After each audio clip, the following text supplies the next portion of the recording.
Alberto Tolentino. Primeiramente, boa noite. Tá bom assim? Ok. Primeiramente, boa noite. É um prazer estar aqui hoje com todos vocês. Bom, eu tenho uma formação acadêmica, formado pela Faculdade de Artes Visuais, e tenho trabalhado com artes e considero meu pontapé inicial em 1983.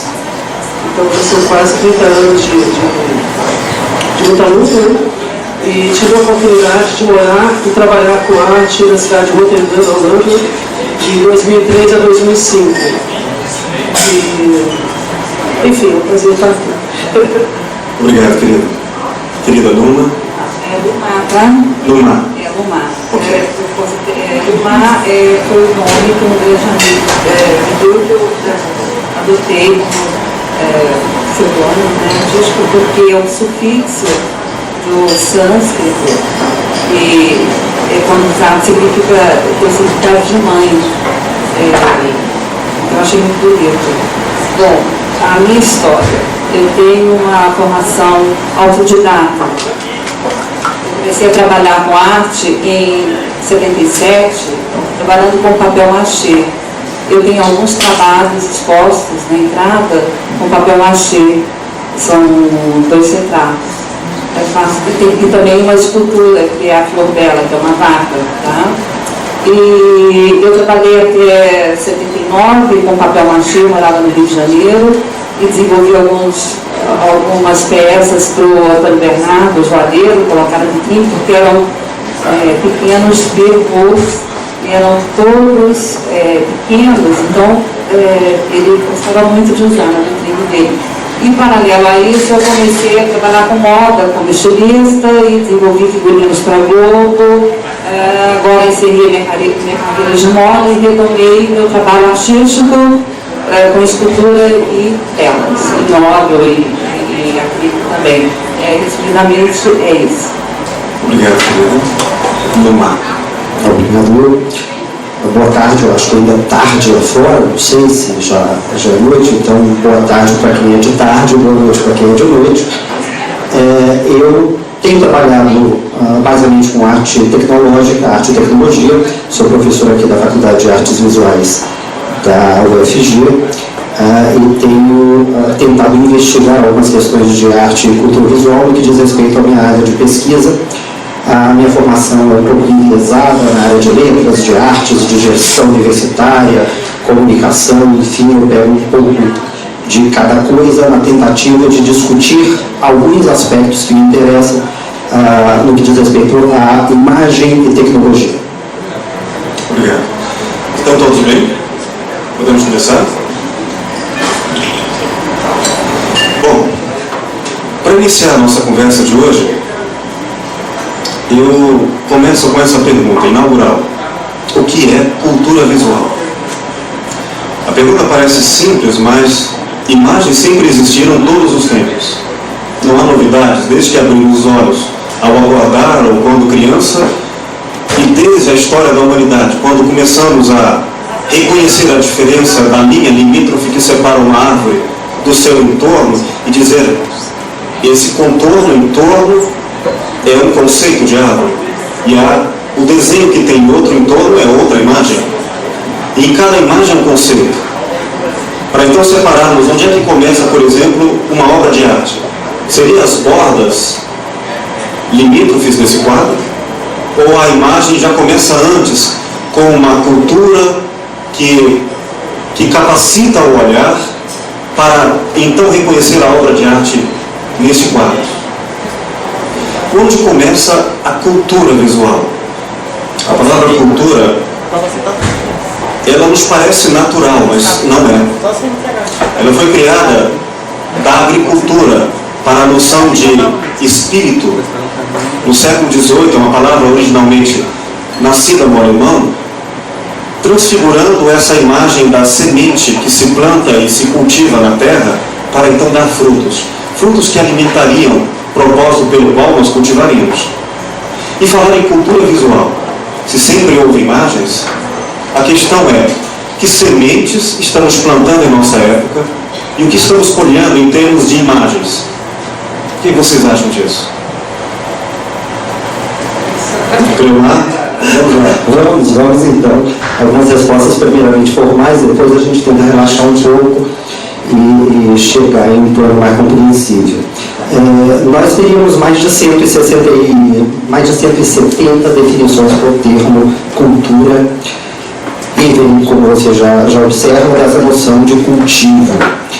Nesse sentido, nós estamos dizendo de uma relação daquilo que o homem produz, daquilo que a natureza produz. Então, a imagem de uma árvore, tal como ela se nos apresenta, não seria exatamente a mesma imagem que nós falamos de cultura visual. Uma coisa é o mundo natural, com todas as imagens que nos chegam aos olhos, e uma outra coisa é o que nós concebemos em termos de imagem e a inserimos ou assentamos enquanto cultura, enquanto aquilo que o homem produz, divulga e consome. Então, cultura visual seria basicamente todas as espécies de produção, circulação e recepção de imagens em um contexto assentado, alargado pela cultura, e pela cultura, portanto, pela sociedade. Eu acho, a cultura, na minha forma de entender, eu acho que a cultura é a forma de viver. E a cultura visual é a forma que se dá ao mundo. Além do que, é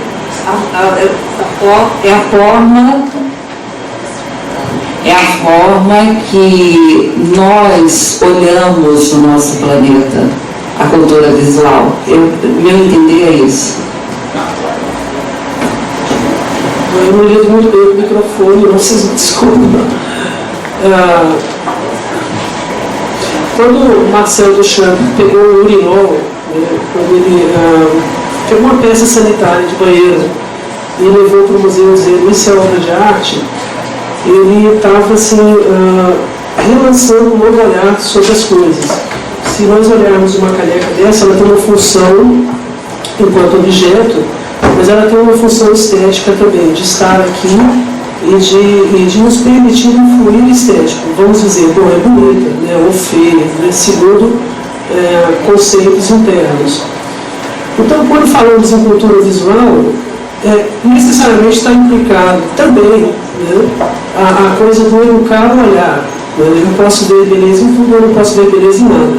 Aliás, tem muita gente que vê não enxerga nada. Né? Então, Confúcio disse milhares de anos atrás que uma imagem vale por 1000 palavras. Se ele estivesse aqui hoje, ele diria que valeria por milhões de palavras. Né? E vivemos num mundo imagético, cada vez mais. Tanto que, se vocês pegarem o jornal de hoje e comparar com o jornal de 50 anos atrás, vocês vão ver uma diferença notória. Quer dizer, a imagem, ela tem um poder, né, de fala, de comunicação tremendo. Né? A imagem é anterior à manifestação da palavra, né? A imagem é anterior à manifestação da palavra. Então, mas enfim, então eu acredito nisso, né, que a cultura visual implica realmente uma educação no olhar mesmo, né, e que condiciona fatores culturais e fatores psicológicos internos que nos direcionam a olhar para determinada, vamos dizer, coisa, né, enxergar naquilo algo. Né. Então, esse olhar dirigido, esse olhar abrangente ou não, necessariamente implica em uma educação, realmente em uma cultura. Deixa eu interferir um pouquinho no seguinte aspecto. Eu estou me lembrando que há mais ou menos um ano eu fui abrir um seminário, fazer a palestra de um seminário em uma universidade aqui em Goiás, e o tema era cultura. E esse termo ele se vincula grandemente à arte, né? Como se a cultura estivesse dada somente neste contexto. E dizia como a universidade pode trabalhar com cultura. A universidade é cultura, o que nós estamos fazendo aqui é cultura. Cultura é o envolvimento social. O contexto social já diz de uma cultura. E uma outra coisa que eu me recordo, quando eu era ainda meninote, nós fizemos uma certa feita, um grupo de jovens vinculado à igreja, um concurso literário e pedimos a algumas editoras a doação de alguns exemplares de livros para que pudessem ser a premiação desse concurso. E recebemos alguns exemplares da editora Brasiliense com uma carta muito gentil, muito simpática, que dizia o seguinte: nós enxergamos nesse tipo de movimento o pulsar da cultura brasileira. E eu de fato me senti muito feliz com essa observação, porque era alguma coisa que nós estávamos fazendo na tentativa de não de fazer nascer um grande escritor, mas de promover encontros, discussões, cultura, sociedade. Vocês dois me colocaram questões que eu tenho dúvidas, eu quero perguntar a vocês. E quero lembrar que daqui a pouquinho, no intervalo, depois do intervalo, todos vão participar com perguntas, respostas, vai ser uma coisa aberta e bem gostosa entre todos. Cleomar, para você fica uma pergunta, e eu quero que os colegas, por gentileza, acrescentem a possibilidade de enriquecer mais ainda a resposta. Antigamente, não faz muito tempo, se falava em faculdade de artes plásticas. Hoje mudou, algumas faculdades mudaram para faculdades de artes visuais. O que mudou? Fica essa questão. Era eminentemente uma questão muito mais do chamado objeto formal ou comercial de arte, o conceito clássico de arte, de visualidade, e hoje envolve internet, envolve quaisquer outras formas de imagens, e misturando inter e transdisciplinarmente com marketing, com comunicação. É difícil hoje estabelecer limites para dizer até que ponto isso é cultura de arte, cultura de comércio e sobre imagens. E quando o Tolentino fala sobre essa coisa da imagem, eu fico pensando sobre o que significa um olhar vale mais do que 1000 palavras. Eu, como poeta, fico pensando, poxa, que olhar, se eu olhar bem firme assim, com cara de cinema, de ator de Rede Globo, será que eu vou conseguir dizer coisas como Gibran, Khalil Gibran? Será que meu olhar vai traduzir coisas como Fernando Pessoa? Que olhar vale, por exemplo, um texto de Guimarães Rosas? Ah, não creio. Que olhar dá conta de uma obra musical, como nós ouvimos aqui no violoncelo? Será que as palavras são menos do que as imagens? É claro que as imagens são poderosas, e aí eu levanto uma pergunta. Será que em nome da visualidade nós não estamos perdendo a leitura do texto, a leitura de elementos que não são visuais, e privilegiando necessariamente a imagem como sendo mais importante do que outras semioses, do que outras linguagens? Será que a nossa época não está impondo uma ditadura da visualidade? O que vocês acham? Eu conheço. Sim. Tá, vamos. Então, o que foi exatamente que mudou? Há algum tempo estávamos muito concentrados nas chamadas belas artes e, em função disso, as 4 artes ditas belas: pintura, desenho, gravura e escultura. Depois vem a 5ª a gravura, a 6ª a fotografia e, finalmente, a 7ª arte, que todo mundo já ouviu falar, o cinema. E havia uma concentração nessa relação de o que, de fato, seria arte, em um conceito talvez um pouco mais preciso ou romântico do termo.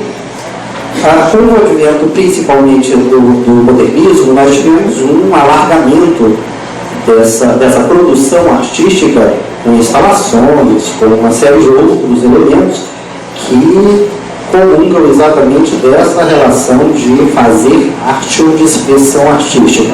Então não cabia mais uma denominação que já estava um pouco definida demais em moldes anteriores, e nós precisávamos de uma discussão maior.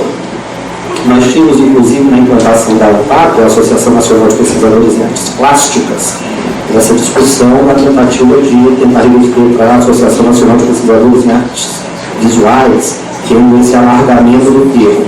Mas como é um preciosismo nominativo, e aí nós vemos que a formalização do termo para algumas instruções formais, elas não precisam ser postas, elas não precisam alterar, principalmente em função de uma cultura já implantada.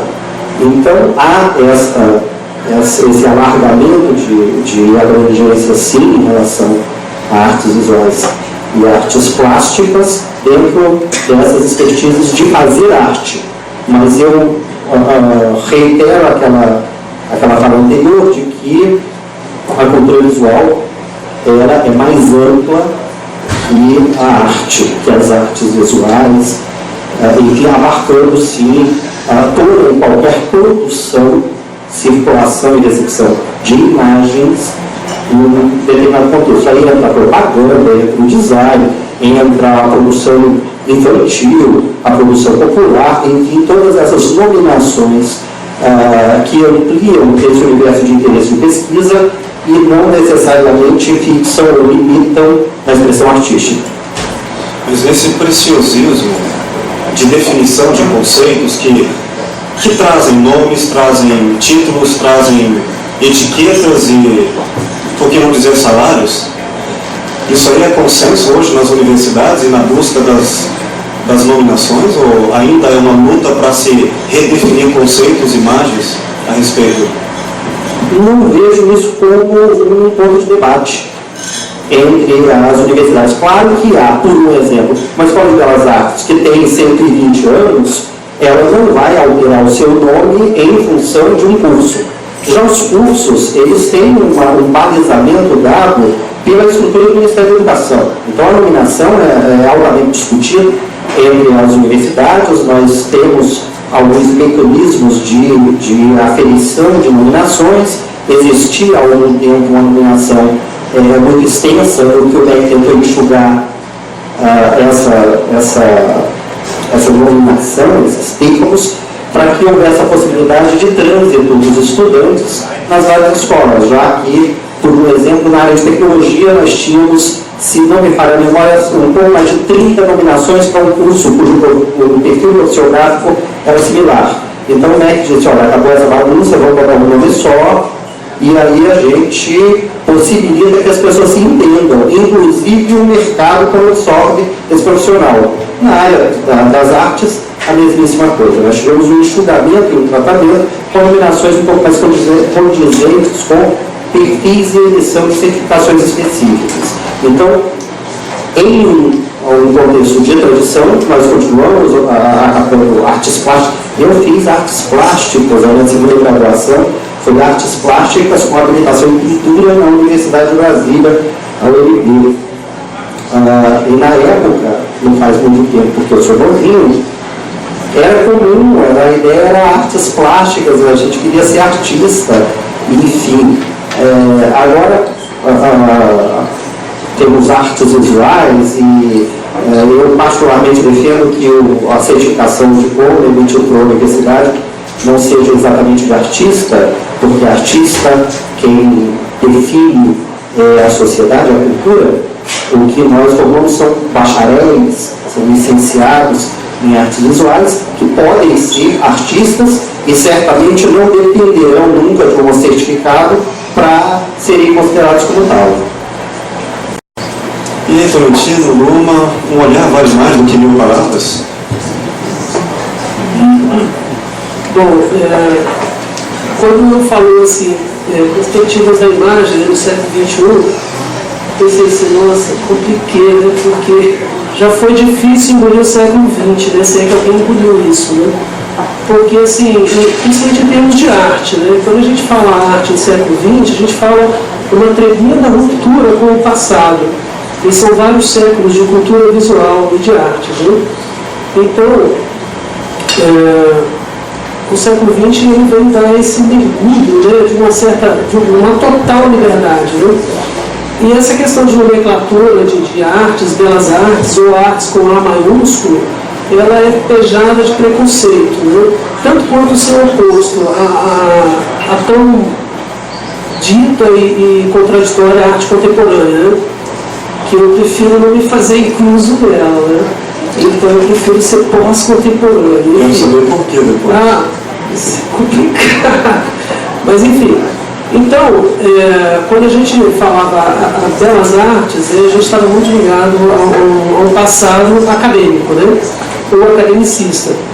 E que já não representa mais uma realidade que foi incorporando tecnologias e mídias ao longo do tempo, né? E basta ver que se você, há 100 anos, dissesse, olha, vai existir um aparelho daqui a uma maquinezinha que você vai ver a imagem, vai falar com a pessoa e tal, a pessoa vai dizer, você é louco de jogar pedra, né?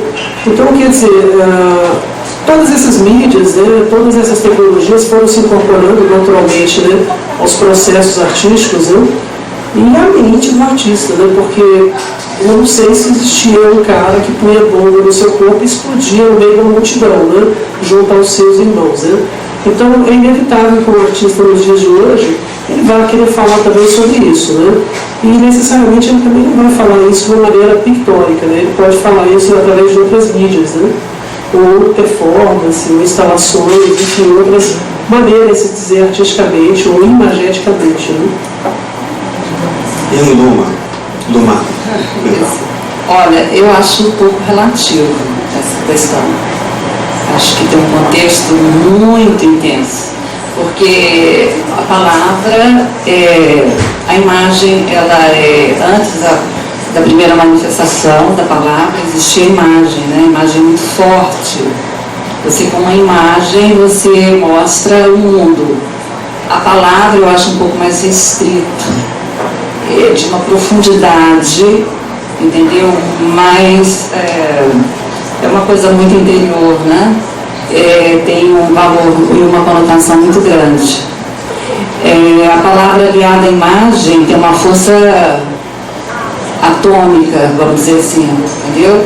Mas eu acho que no nosso mundo contemporâneo há um bombardeio de imagens através de mil formas, né? Cada dia, cada semana tem um aparelho novo, iPod, iPad, não sei o quê, tudo. Isso não é uma crítica, porque eu acho que a imagem é muito rápida também. Então, as pessoas que estão, as crianças nascendo já vêm com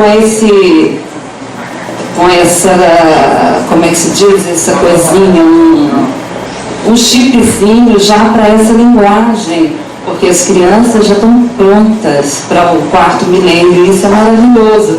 Então, eu acho muito relativo esse contexto de dizer, a imagem fala mais do que uma palavra. Não, eu acho que é muito relativo. Olha, você falou uma coisa que vale a pena discutir, a noção de tempo. Tempo ligado à imagem. Tempo ligado à percepção da imagem. A palavra arte, ela se difere da palavra, hoje em dia, técnica. Eu lembro de muitos anos atrás, eu e o Clementino, que somos amigos de longas datas, eu tive a felicidade de fazer a capa do meu livro, de um dos meus trabalhos, e estávamos na Feira da Lua, e eu estava admirando uma obra de arte, o que me parecia arte. E ele diz, olha, isso aqui é um carimbo. Igual essa aqui, existem dezenas de outros. Na verdade, ele só muda um pouco a cor, mas já tem um molde pronto. É como um spray. Passa, está tudo pronto. Nossa, eu não sabia. Quer dizer, não basta ser belo ou agradar para ser arte. Assim como nem tudo que é saboroso e gostoso é nutritivo. E nem tudo que reluz é ouro, né? Pois então. E aí entra essa questão de imagens rápidas. A palavra arte hoje, ela é entendida, talvez possa ser mal compreendida, porque arte, no sentido grego, tecne, grego clássico, grego antigo, no tempo áureo, século IV a.C., em que os grandes filósofos, a grande arte, cultura, nasceu no Ocidente, como nós entendemos privilegiadamente, a noção de arte era fazer alguma coisa como sendo a cada momento única, não se repetia. Aquele que fazia, por exemplo, um sapato, fazia um sapato para cada pé. Era um molde para cada um. Este era o artesão. Então ele tinha um tempo, uma demora, uma dedicação, e o objeto não era independente de quem o fabricava. Assim, o sapato, ele não só era feito, como ele fazia. Quem fazia sapato? Aquele que fazia sapato se definia pelo sapato. Sapateiro é aquele que faz sapato, não é? Hoje em dia não. Hoje em dia ele trabalha em uma fábrica, é a fábrica que faz o sapato. Mas antes, ele era o autor, e para eu ser professor eu tenho que ensinar. Alguém tem que aprender para eu me valer professor. Então aquele que era artista tinha que construir arte. Tinha que, houvesse um verbo, artesanar, tinha que produzir arte. Isso implicava um compromisso, um tempo, uma demora e uma reconstrução a cada novo encontro.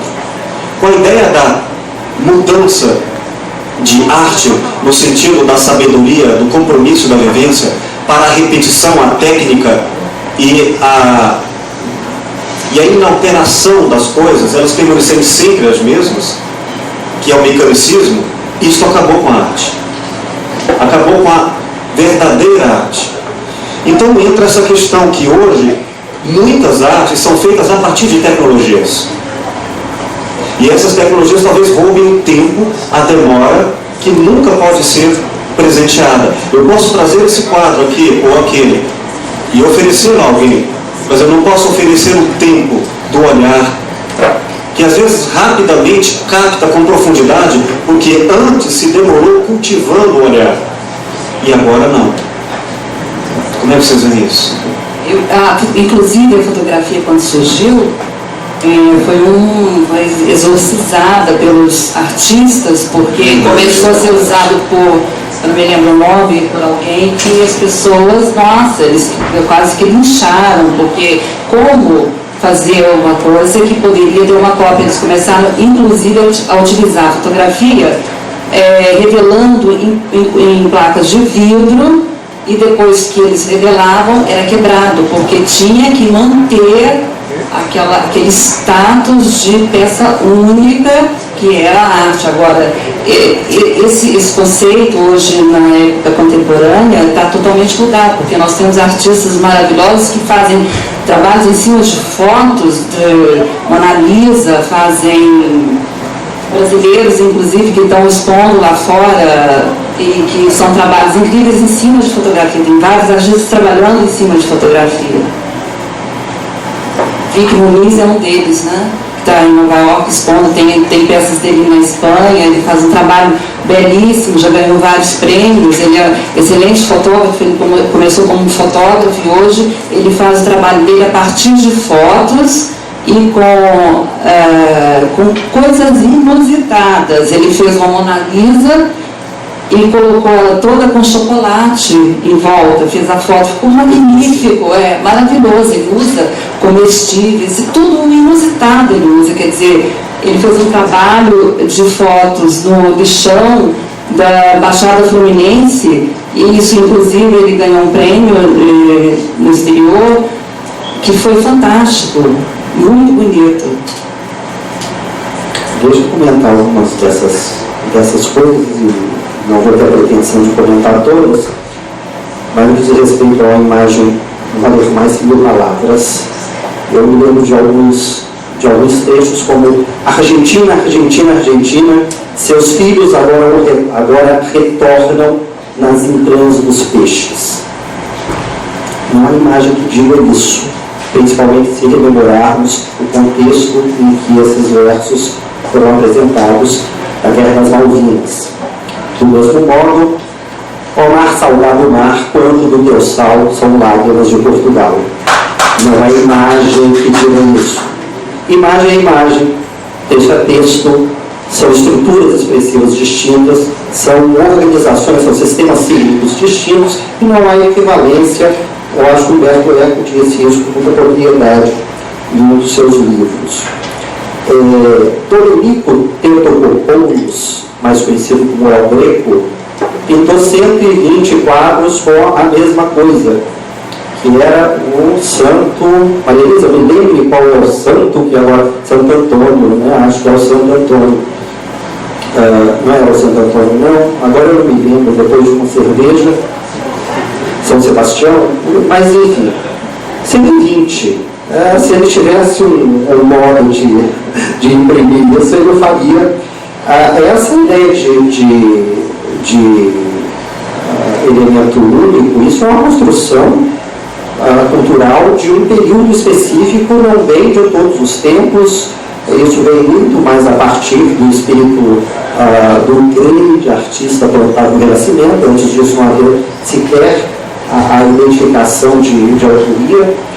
Os trabalhos em artilheira têm, enfim, nós temos uma noção muito clara de que a autoria é uma construção de um determinado período histórico, que se questionou depois com a ideia do Walter Benjamin de que a arte está destituída do seu caráter aurático, o que é um engodo, porque os artistas continuam assinando e a gente continua tentando ver o que é, o que não é arte. Enfim, tem a aura do mesmo jeito e não é exatamente um objeto artístico que detém a aura, mas qual a construção que a cultura identifica nesse próprio fazer, tanto que se descobre que o trabalho considerado exemplar não é exatamente daquele artista que todo mundo pensava, aí se perde o valor. Então não há essa aura no trabalho, mas um contexto que a cultura cria esse trabalho. E certamente se relaciona a tempo, a contextos, enfim. O objeto, o objeto artístico, o objeto estético, o elemento estético, a produção, ela não goza dessa liberdade. A expressão, sim, eu posso chorar horrores, eu posso rir horrores, eu posso me lamuriar horrores, eu posso escrever uma série de coisas, pintar uma série de coisas. Agora, a inserção de todas essas coisas que eu tive a liberdade de construir, ela se dá no âmbito da cultura. E a cultura não tem toda essa liberdade, não. A cultura ela tem alguns elementos claros sobre os quais nós, principalmente na Academia nos debruçamos para verificar em que medida isso se articula. Principalmente nós pensamos em circuito oficial de artes. O circuito oficial de artes tem suas balizas específicas e nós trabalhamos sobre essas balizas. Não é? Claro que isso não significa que nós temos que atuar, não podemos reestruturar alguns outros contextos ou buscar uma especificidade inaugural, mas certamente essa expressão inaugural ela somente se assenta se a cultura, na forma dos seus agentes da cultura, enfim, acatarem e reconhecerem esse tipo de evento. Antes disso, será uma expressão de enfim, alguém que precisa se expressar, nada mais que isso. Tinha mais uma coisa, mas enfim, eu acho que eu estou falando demais. Eu estou pensando nessa coisa do acatamento da cultura que vai definir o que é imagem, o que não é imagem, o que merece ou não ser visto.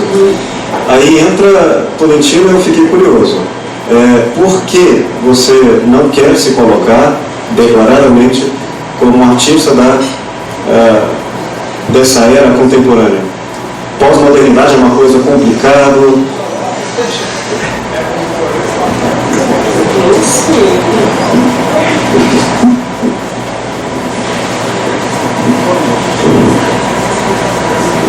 Alô?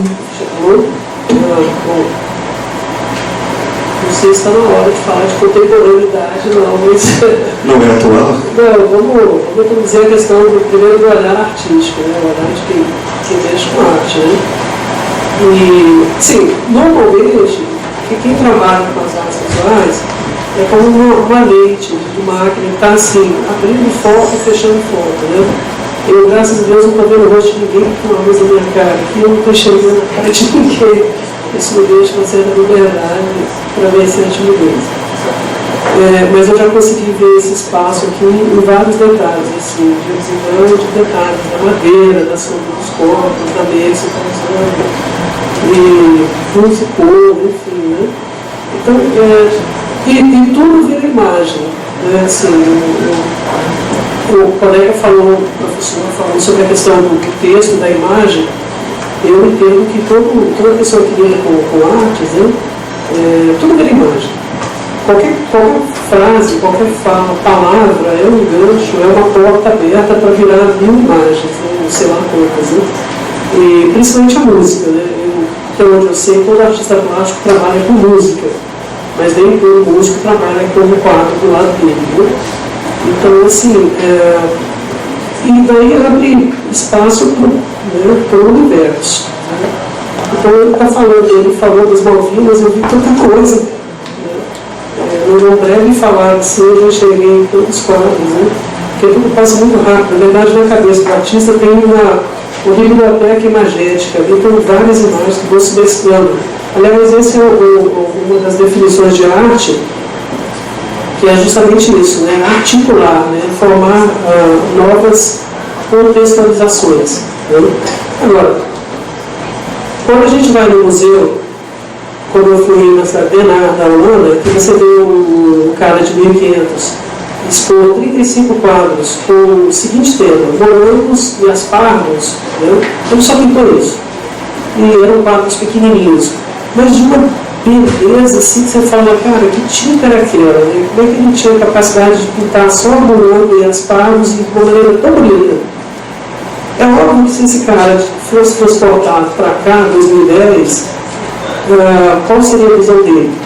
Porque aquilo representava uma cultura na qual ele estava imerso, né? E hoje é inevitável você assim, não se dizer influenciado por todo um contexto, uma avalanche de fatos, né? Da banalização, enfim, de todas as coisas. Né? Agora, para onde eu vou direcionar o meu olhar, aí já é uma questão de opção. Né? Já é uma questão de escolha pessoal. Né? E, bom, daí eu já entendi por onde eu quero chegar. Mas, vou falar a frase do Chacrinha: nem mais que esclarecer, melhor é confundir. Né? Na verdade, uma das definições de arte é exatamente essa, né? Uma mentira muito bem contada. Né? No momento que você convence as pessoas daquilo, aquilo pode ser arte. A arte não é apanágio, desejo, a verdade não é apanágio, desejo da arte, não dia da arte. Né? Enfim, isso aí, vamos em frente. Eu vou falar de contemporaneidade daqui a pouco. Fala um pouquinho desses trabalhos de vocês, desses quadros aí, dentro do nosso tempo. Esse quadro foi... o título dele são Os 7 Chakras. Eu tenho um envolvimento espiritual profundo e eu faço muita meditação. Então as imagens, eu tenho um arquivo intuitivo que me chega diariamente. Então uma das imagens captadas foi essa, há 2 semanas atrás. Eu achei muito bonita e transpus para a tela, né? E é uma força muito grande, porque é uma tela em branco, assim como um papel em branco. É um desafio, é muito bom, porque você já começa no branco, você começa a ver os contornos, você começa a ver surgir, porque na realidade já está pronto no mundo astral. Você só tem que passar para a tela. Então, como tem no Apocalipse, é o candeeiro, são 7 chakras e que estão começando a ser acesos. Essa é a minha visão. Bom, meu quadro é intitulado Espelhos. Ele foi baseado no poema do Marcos Fabiano, que é um escritor do Rio Grande do Sul. Eu conheci em Rotterdam, ele estava fazendo doutorado em Paris. E eu ilustrei um livro de poesias. Depois, se alguém quiser, eu posso falar o nome do livro e tal, que hoje encontrado. E nesse livro, nesse poema, Espelhos, né? Eu consegui enxergar algo assim, que é do meu assunto pessoal, né? Uma armadura, um elmo, enfim, uma couraça, né? E uma flor dentro, né? O meu trabalho, ele se volta, em boa parte dele, para um universo medieval. E de tal maneira que um dia eu parei e olhei e falei, cara, o que eu vou fazer? Porque assim, o Brasil nem teve Idade Média, né? Se teve foi com os índios, né? E eles não usavam armadura, inclusive. Mas é um Dom Quixote, não? Não. A minha primeira foi um Dom Quixote que eu vi. No Dom Quixote eu vi, não teve algum dele. Mas esse não é não. Esse aí é baseado nos espelhos, no poema do Marcos Aurélio. Mas, enfim, eu tenho assim, alguns carimbos, né? Algumas imagens que se repetem, né? Sim, é assim para ela. Exatamente, uma imagem vale mais do que muitas palavras. Para mim, eu vi o Dom Quixote ali, que ele é muito romântico, não tem a flor também. Eu vi isso. Mas então, eu tenho algumas imagens que são meio carimbos, assim, eu já enxerguei de longa data, assim, um tocador de alaúde, que é um menestrel, uma figura do fim da Idade Média, que levava um alaúde, uma viola nas costas e saía ganhando a vida, como se diria, na flauta, né? E enxergo também algumas pessoas medievais, assim, com lembranças de vidas passadas. I don't know, because of people. Eu acho que sim. Eu tenho absoluta certeza. Eu acredito nisso também, né? Assim, eu não vou declarar formalmente, mas é verdade, é isso mesmo. Né? Eu vivi aquela época. Assim, quando eu era pequeno, que eu me lembro, eu passava na Catedral de São Sul, estou dizendo essa primeira vez em público. Vocês vão achar que era um menino doidinho, mas eu via pessoas vestidas de Idade Média, assim, estavam andando, assim. não eram mendigos. Não era, cara. Eu só entendi isso muitos anos depois, que aquilo era roupa da Idade Média, né? Mas eu via isso, né? Sei lá o que era, mas eu via isso. E assim, agora, querendo ou não, nos dias de hoje, esse quadro eu fiz questão de colocá-lo aí, porque assim, você vai pensar, bom, ninguém usa essa armadura. Não usa vírgula, porque todo mundo está se protegendo, né? Ninguém fica se abrindo, se expondo assim, né? E a gente sempre, ainda mais nos dias de hoje, a gente não sabe qual é a intenção de quem vem atrás, né? E assim, vamos nos proteger, né? Mas lá dentro tem algo sensível e bom, certamente. Né? Qual a função da imagem? Sabe que a gente pode falar isso? Será que isso vai tornar a imagem instrumento e não válida por si mesmo? Eu pergunto isso porque, Tolentino, eu me lembro de alguns 10 anos atrás, você me falou de uma reportagem que leu de alguém, qualquer alguém, que havia se suicidado. Aí, não tendo nenhum compromisso direto, conhecendo essa pessoa, você me disse, poxa, onde foi que eu falei? Eu perguntei, mas peraí, você nem conhecia essa pessoa, mas a minha arte tinha um papel de salvar vidas. Onde foi que eu não pintei que alguém poderia ver isso e mudar alguma coisa? Aí eu pergunto, existe uma função estética, existe uma função moral nas visualidades, existe uma função cognitiva. Será que a gente lê imagens assim como lê um texto? Ela deve ser lida como quem acrescenta ao verbo predicados, isto é aquilo, e eu compreendo a partir de uma imagem. Marketing quer fazer isso muitas e não poucas vezes, quando eu desejo afirmar ou negar sobre um objeto, um produto, um valor e muito mais, um comportamento. E as imagens cumprem esse propósito. Então, até que ponto eu leio imagens como texto, ou eu simplesmente compreendo o impacto da visão instantaneamente, como algo que se me é dito sem que eu possa esclarecê-lo, senão reproduzindo a própria imagem, que fala por si mesma. Como vocês veem isso? A gente pode explicar uma obra, traduzi-la, é um texto, é contexto? Vamos. Posso? Qual a função da imagem?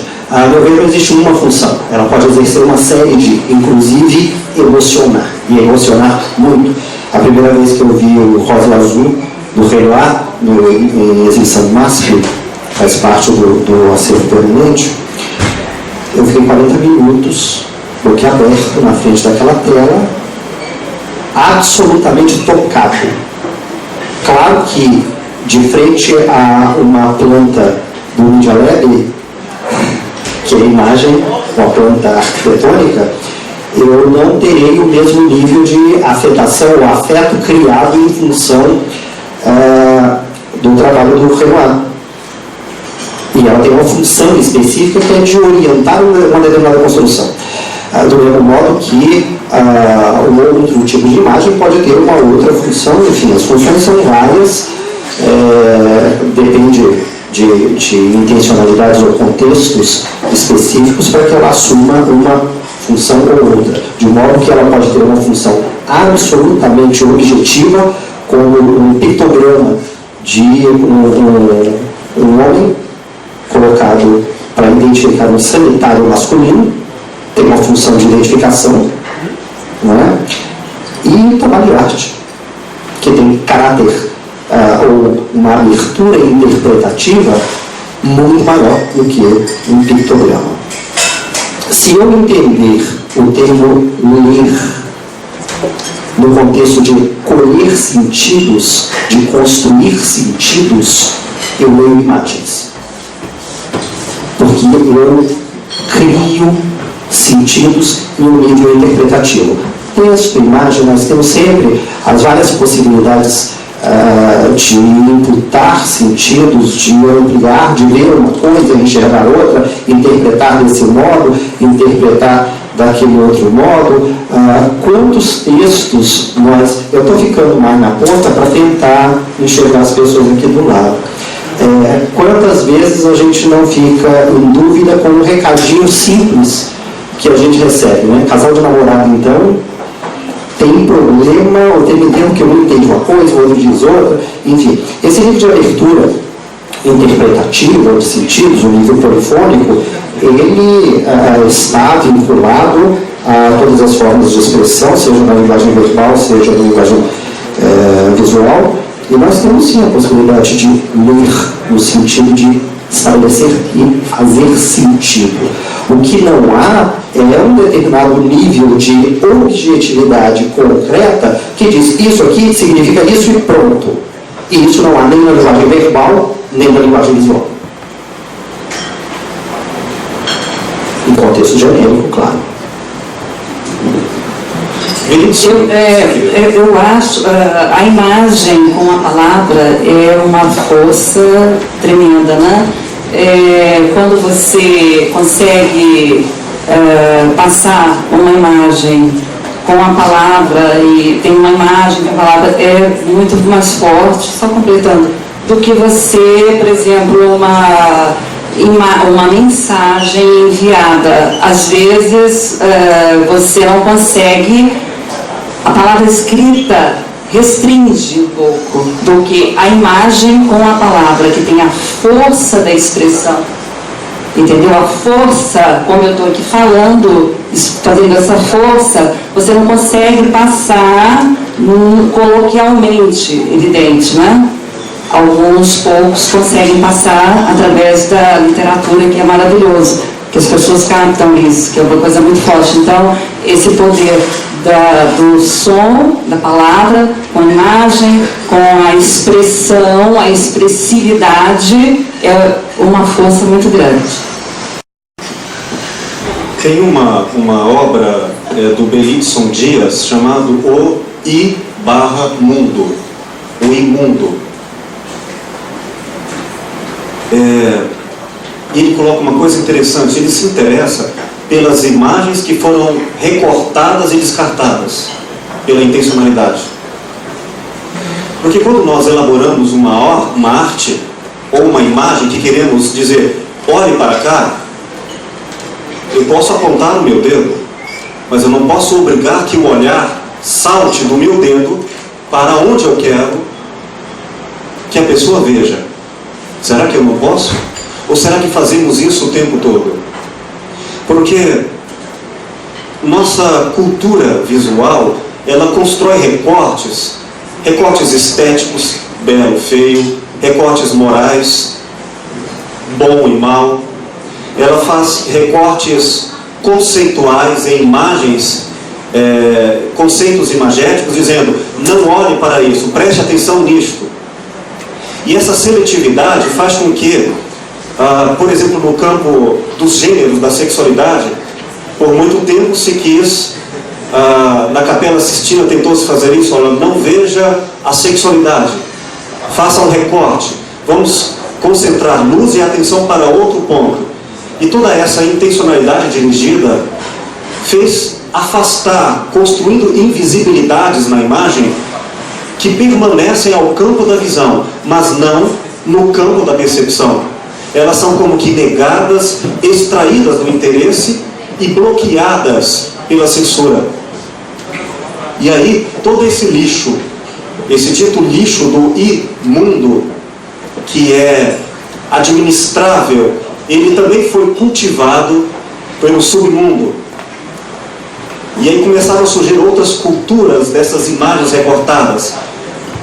Eu me lembro, quando adolescente, eu queria ver aquelas fotos nuas que me eram proibidas, e minha mãe deixava silenciosamente livros de orientação sexual em dicionários e almanaques e orientações que vinham com fotografias para eu ler, porque sabia que eu gostava de ler. Então, o que se proibia em um lugar, eu encontrava em outro. E olha que nós fazemos isso o tempo todo. Eu vou dar um exemplo desse que vos fala. Outro dia, meu filho, já há um tempo, eu estava com ele indo para o clube, e no clube, naquele sol, todo mundo só de short e roupas de biquíni, nós vimos um homem com um capuz branco. E era para evitar a queimadura pelo sol. E ele imediatamente, como toda boa criança, aponta e grita, olha o fantasma! E eu logo o corrigi, meu filho, não faça isso, por favor. Envergonhado daquilo. E o impedi de continuar olhando. Até que eu me dei conta que somente eu tinha a censura da coibição, da proibição, da diminuição do outro. Ele estava achando era engraçado, ele estava rindo, ele estava gostando da imagem como algo lúdico, gostoso, como fantasminha, como uma personagem que você pode brincar junto, e apontando como faria para qualquer outra personagem, lúdica, imagética e boa para se rir juntos. Quer dizer, eu o coibia, não olhe para lá, conquanto ele não via o que eu via. E todo esse lixo de coisas boas, como a sexualidade, que hoje até começa a desaparecer no mundo do espaço jurídico, deixando de ser o reconhecimento do masculino e do feminino para a reorganização do espaço humano sem gênero. Como é que fica esse espaço das visualidades e esse lixo de imagens conceituais que agora parece haver transbordado os limites da proibição e da censura e aparecem a toda monta como sendo uma cultura visual de relevo e de atualidades? Eu penso que atualmente existe uma banalização enorme do sexo, uma banalização do amor, porque não é nem amor. Existe uma cultura, existe uma mídia que nos empurra goela abaixo essas imagens e que todos assistem como carneirinhos e concordam e começam a achar bonito, é moderno, é um novo senso estético, é a cultura do corpo exacerbado, entendeu? Por um lado, que o corpo humano é muito lindo, mas não dessa forma. Então, existe essa mídia que está deturpando, que está empurrando goela abaixo mesmo. Eu digo, e as pessoas aceitam e todos os dias compactuam com isso. Eu acho que, inclusive, esse é o papel da arte. Mostrar a imagem de outra forma, entendeu? Com a beleza, com o senso estético, com a poesia, tá? Essa imagem gratuita, grotesca, que se vê passado na televisão às 5 horas da tarde, às 3 horas da tarde, crianças, os pais vão trabalhar, as crianças estão vendo, que é isso? entendeu? O mundo da criança é lindo, essa fantasia que a criança tem, entendeu? Isso não vai contribuir, eu acho que vai, essas crianças não vão conseguir mais ter um conto de Monteiro Lobato, de o holandês, me lembro o nome, o outro Alice no País das Maravilhas. Não, elas estão nos jogos eletrônicos, que o pai e a mãe estão querendo ficar livre e colocam, pum, fica em frente um vídeo e é a babá eletrônica. Que isso? Que imagem? Como é que pode? Isso Bom, quando a gente fala assim, em direcionar o olhar para esse ou para aquela direção, né? Enfim, direcionar o olhar, eu de cara me lembro 2 momentos da história, né? Tem vários momentos, mas eu me lembro aqui especificamente de 2, né? Na Segunda Guerra Mundial, assim, por volta da década de 30, final da década de 30, da ascensão do nazismo, então o Hitler ele impôs assim, uma condição ideológica das imagens. Ele chamou as artes modernas, naquele momento, de artes degenerativas.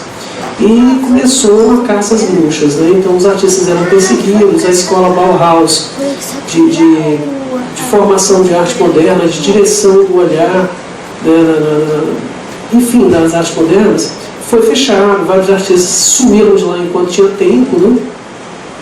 E Hitler então impôs uma propaganda nazista através daquilo que ele chamou de arte maior, né? Então ele estava ali direcionando o olhar de toda aquela população para aquilo que era propaganda do seu partido político, né? Em outro momento que eu me lembro, de imediato aqui, na Idade Média, a Igreja Católica ela precisava manter ali o seu redil, o seu rebanho ali, junto daquilo que ela acreditava ser certo, né?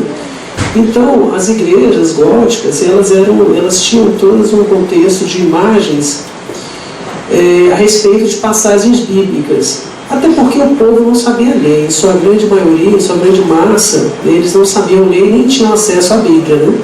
Então aquilo era que meio uma história em quadrinhos, né? Olha, aquilo ali, Jesus sofreu, vocês crucificaram, né? A própria igreja gótica já era para transformar um indivíduo menor do que ele já era, né? Aquilo já era feito mesmo para ele se sentir assim, pequeniníssimo, né? Quer dizer, a arquitetura já vinha em função disso, né? E diante das imagens, eles até acreditavam que ali estava Jesus, e eles ajoelhavam, rezavam e choravam ardentemente, né? Então isso aí se transformou com a reforma, né?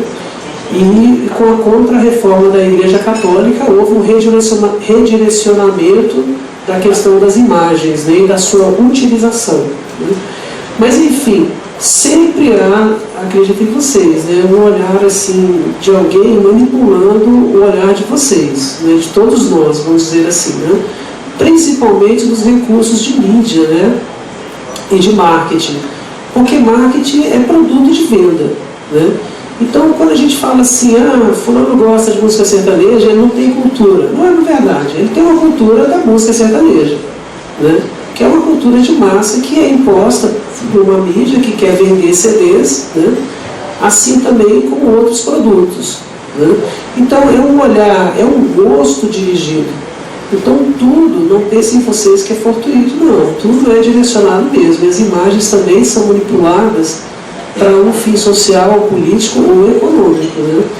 E é inevitável, quando você abre uma janela, você vai focar alguma coisa, existem milhões de maneiras de você fazer isso, né? Em pintura, a composição é a arte de você manejar o olhar da pessoa, de quem está absorvendo a obra de arte, né? Então isso é. Professor Cleomar, tem alguma contribuição? Não tenho tanta certeza que eu mal me lembro da pergunta, mas enfim. Esse lixo... Tá, eu tomei nota, viu? Lixo, às vezes o que a gente chama de lixo é o que a gente está tentando colocar abaixo, mas a gente cultiva debaixo dos nossos colchões durante muito tempo. Então, o que me parece haver não é a descoberta de um lixo, de considerar alguma coisa que a moral, em um determinado tempo, tentava dizer, não, isso é lixo, mas me conta onde você está jogando porque me interessa. E o que nós efetivamente temos é uma preocupação agora em um contexto da visualidade que se amplia em relação aos produtos de arte, e assumidamente isso se torna um determinado padrão na cultura contemporânea, no sentido de que nós identificamos que há um processo de circulação de todo tipo de imagem, há uma primazia para uma multiplicidade desses aspectos imagéticos, desse tipo de produção imagética, que com maior peso para alguns processos apelativos sexuais ou de outras formas, eles são trazidos a todo momento. E essa dimensão do lixo cultural, a cultura não produz lixo, não, a cultura produz substratos que valem a pena se debruçar. Eu tenho algumas pessoas que apontam, mas isso aqui não há interesse específico porque as galerias não absorvem. Sim, o mundo não é uma galeria, nós temos vários espaços de trabalho, nós temos vários horizontes para nós validarmos uma determinada produção. E o contexto contemporâneo, se há algo que ele realmente consegue nos trazer, é justamente essa multifacetada, essa multiplicidade. O Ítalo Calvino identifica a multiplicidade como um índice de contemporaneidade. E é isso que a gente tem hoje, um interesse mais voltado para a cultura visual como um todo, com seus vários aspectos, e isso não se mistura enquanto elemento legitimador com uma determinada moral de classe média ou classe baixa ou classe alta, enfim. São duas questões distintas. E deixa eu ver, estético, eu tomei nota aqui, estético, belo e feio, me parece que estético está mais voltado para aquilo que tange a sensibilidade do que a rotulagem belo e feio ou qualquer outra coisa. Eu posso me sentir absolutamente tocado, sensibilizado por algo que a outros olhos pode parecer feio. Então, a rotulagem não seria um definidor do que efetivamente é estética entendida como o ramo da filosofia que estuda os padrões de gosto. Eu vou deixar uma pergunta para retomarmos depois do intervalo.